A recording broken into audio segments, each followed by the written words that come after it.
Hi, folks. We're going to talk about the possibility that the U.S. currency could fail. Now, when people ask me, is that possible? I say, not only is it possible, it's already happened. Not once, not twice, but 3 times. And they say, well, I didn't hear about anything about this in my economics course. I have a good friend, he was a Texas legislator. He had a bachelor's degree in economics.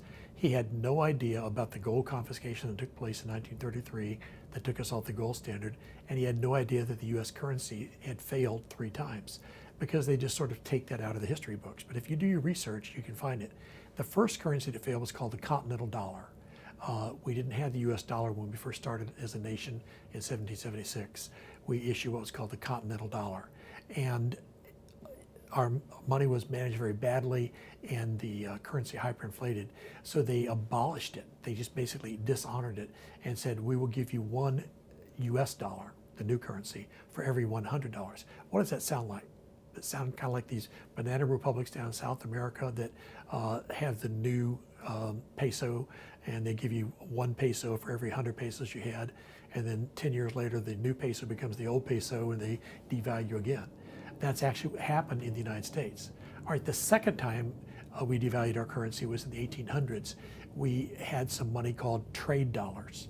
The Asians that we were trading with, the Asian countries, said, we don't want your stinker paper money. We want real money.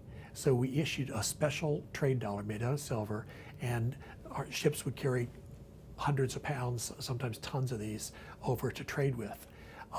Eventually, when it became inconvenient for us to honor that, we just abrogated our responsibility. We said we're not going to honor them anymore.